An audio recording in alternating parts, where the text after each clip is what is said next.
My friends, what the establishment called irreversible has just collapsed. The Europe you knew from history books, the multicultural utopia sold in universities and by the mainstream media, no longer exists. And the very architects of this invasion, those who opened the doors in the name of suicidal tolerance, are now watching in absolute panic as the beginning of a great reverse exodus unfolds. Pay attention to what I'm about to reveal here, because for the first time in more than 30 years of social engineering, the fear has changed sides.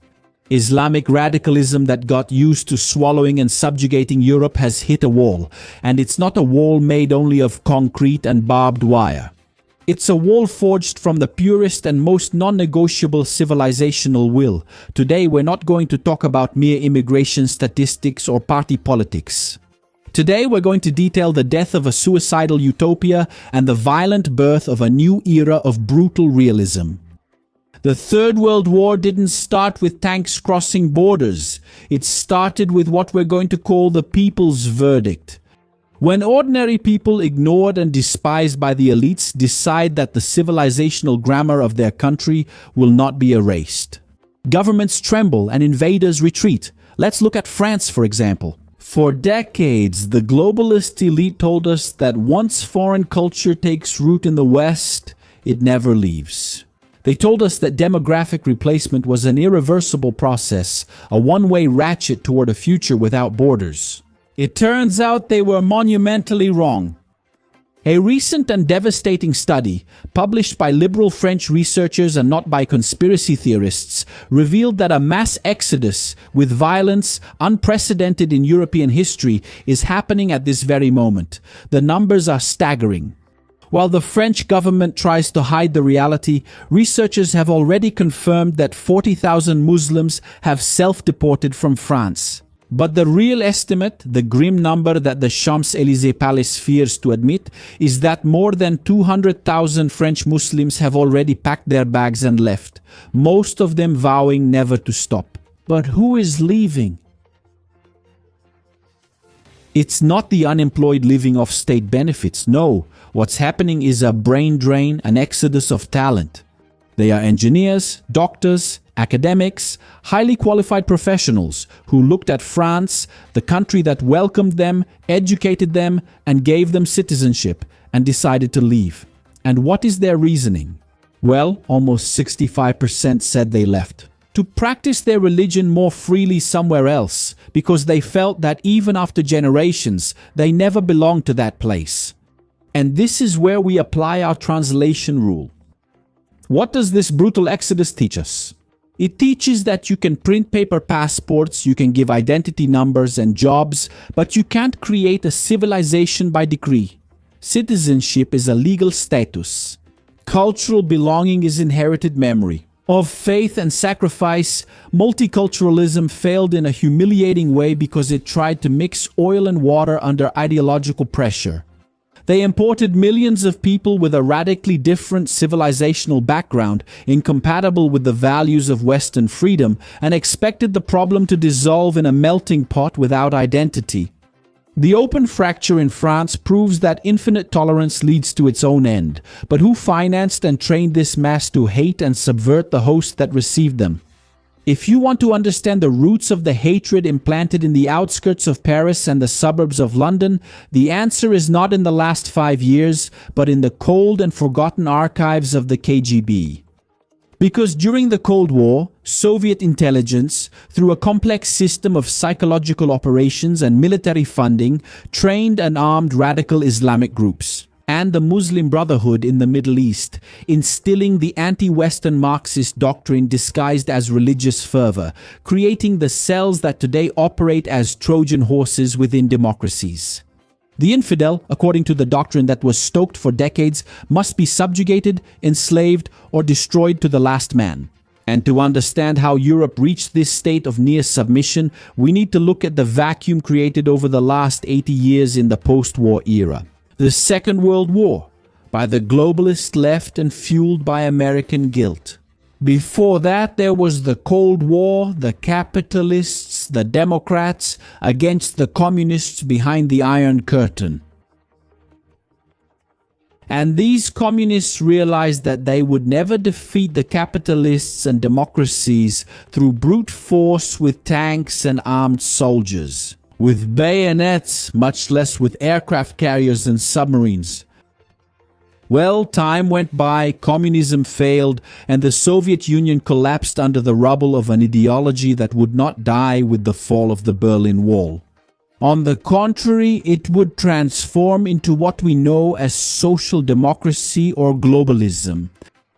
After the fall of the Berlin Wall, the clever Americans came to a conclusion. We won the war, the era of peace has begun. Until we got to Barack Obama, who flung open the gates of the United States after the fiascos and setbacks in Afghanistan and Iraq, adopting a rhetoric that blamed the Americans themselves for all the tragedies in the Middle East, giving away the moral superiority that the world's largest democracy built at great cost. Europe bought into this same narrative.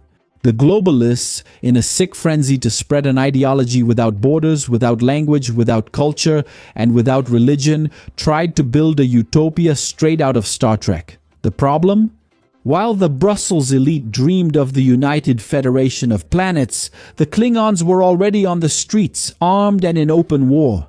If you destroy the Judeo-Christian historical identity of a nation, if you neuter the police and demoralize the people, nature does not tolerate a vacuum. Nature does not tolerate a vacuum. Nature, vacuum. It was immediately filled by the most violent and aggressive theocracy available, operating right under the noses of cowardly politicians. And before we get to the revelation of how Eastern Europe began to react to this invasion and turn the tables, a direct message for you. If you think this topic is urgent, if you've noticed the civilizational destruction happening right before our eyes, and want more Brazilians to have access to this analysis without the filter of traditional media, sponsor this video now. Use the super thanks below or use the Pix code on your screen. Your sponsorship is what funds our editorial independence. This is an information war. Now, going back to the anatomy of the collapse, the cost of this utopian tolerance wasn't paid with academic speeches. It was paid with blood on the barbed wire. Look at the eastern border of Europe. The Belarusian dictator Alexander Lukashenko, Putin's right-hand man, using the old KGB tactics, started an outright hybrid war. He didn't use missiles. He issued fake tourist visas to thousands of young people from Afghanistan, Syria, Somalia, and Iraq. He put them on planes to Minsk, transported them by bus to the forest, and pushed them forward like human ammunition, like cattle for slaughter, against the electric fences at the Polish border. And on May 28, 2024, the tragedy everyone saw coming happened. A young 21-year-old Polish soldier defending the perimeter was brutally stabbed in the chest through the bars of the wall by an invader using a knife tied to an improvised spear. He agonized and died days later. That was the absolute limit. The blood of this Polish soldier destroyed any argument about universal human rights that the left was trying to force down people's throats. The entire nation looked at that coffin and decided the border will hold, no matter the cost. And it's here, exactly at the 50 mark of our analysis today, that we reach the global turning point. If you think Europe woke up purely out of a late survival instinct, you haven't understood the weight and central role of Donald Trump in modern geopolitics. Trump not only took the pulpit and pointed out that the elephant was in the room, loudly denouncing that radicalism was devouring the West. He did much more than that. By passing laws to protect borders and starting a relentless journey against globalism and cultural Marxism, Trump broke the spell of political correctness. He gave the vocabulary, the political shield, and the moral courage, so that leaders who were previously silenced in countries like Italy, Sweden, the Netherlands, and Poland would have the audacity to pick up the broom and clean up the mess that the establishment allowed to accumulate. Poland didn't respond with UN statements of condemnation. Warsaw responded with steel. They built a militarized wall 186 kilometers long and over 5 meters high, topped with concertina wire and more than 3,000 thermal surveillance cameras.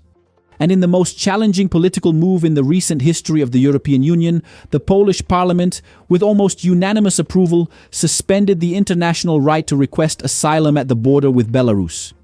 And for the first time in 70 years of hypocrisy, the law changed. If you try to break in, no one will hear your request. You will be repelled. Do you understand the second level of this action? Poland is not just defending a line on a map.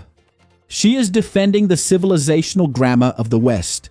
They understood the brutal sociological conflict at stake, the Islamic concept of hakimiyya against national sovereignty. The doctrine of hakimiyya demands absolute submission and dictates that only divine governance is sovereign over human laws. For political Islam, democracy, the secular constitution, and women's rights are pre-Islamic abominations. Ignorance or jahiliyyah, which must be eradicated through demographic domination, or jihad, a supremacist theocratic system designed to conquer, will never respect the constitution of a secular democracy. Poland understood the mathematics of war and acted while Germany, France, and England were still debating pronouns. And what did the Brussels bureaucracy do when Poland cancelled humanitarian asylum? The same establishment that in 2020 sued Warsaw for not accepting refugee quotas now swallowed hard and silently gave its blessing to the new law. Do you know why? Because the Overton window, what is considered acceptable in public debate, has shifted dramatically. What was called racist and radical far-right 2 years ago is now a survival instinct and basic common sense for the populations of Sweden, Denmark, and the Netherlands, the most socialist of all. The globalist elite in Brussels has lost its monopoly on the narrative. The center of gravity of European power, which for centuries was anchored in the wealthy west of London and Paris, has just shifted to the hard, cold, and chaotic east of Warsaw. The election of the hardline conservative Karol Nawrocki to the Polish presidency with the slogan Poland First, directly inspired by Donald Trump's America First, was the lightning bolt that split the sky over Brussels. A resounding victory, which was not just an electoral setback, but the cry of non-negotiable sovereignty from a nation that has already survived both Nazis and Soviets, and refused to be swallowed by a project of demographic suicide, financed by unelected bureaucrats and fueled by cheap labor.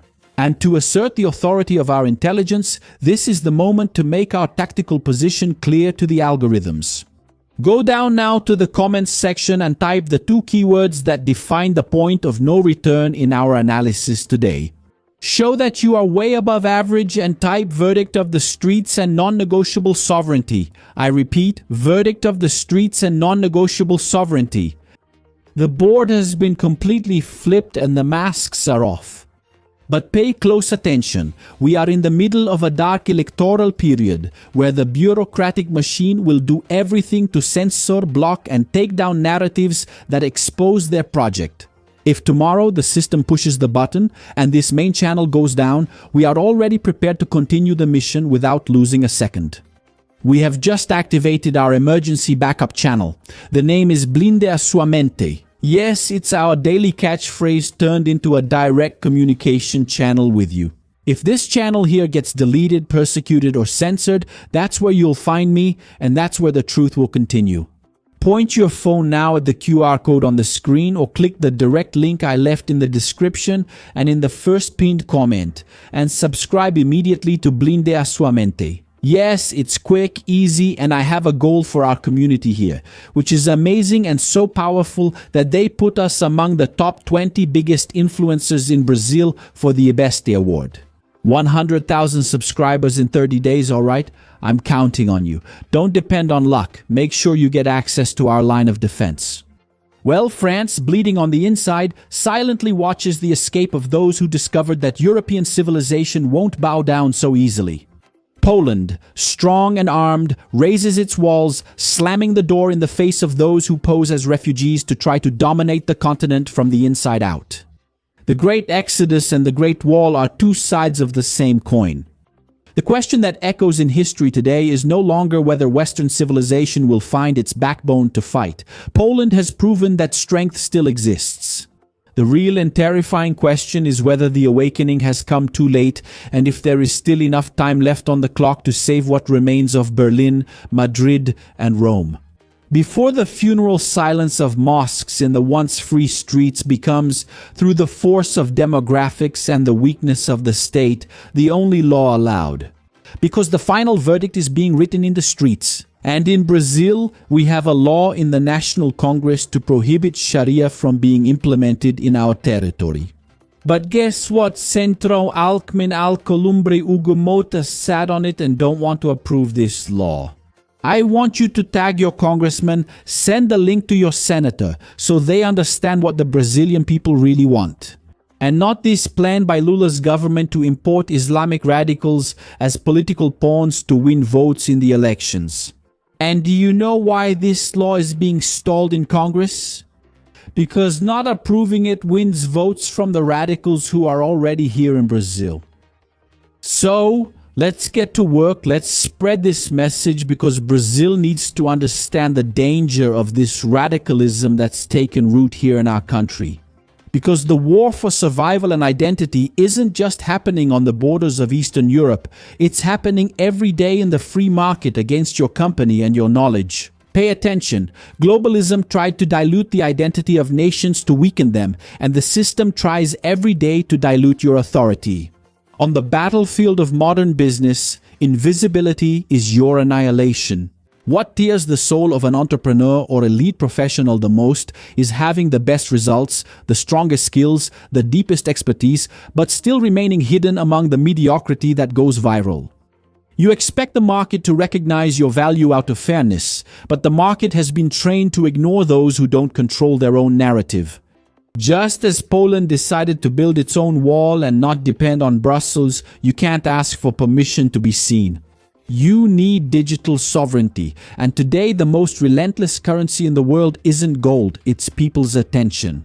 Generating irrefutable authority requires dense content and lethal distribution. With 50 million views per month on my social networks and all of it monetized in dollars, our method is mathematically proven. Your identity does not accept outsourcing, and those who understood this are already earning 3 times more. The leader has to take the lead on the field.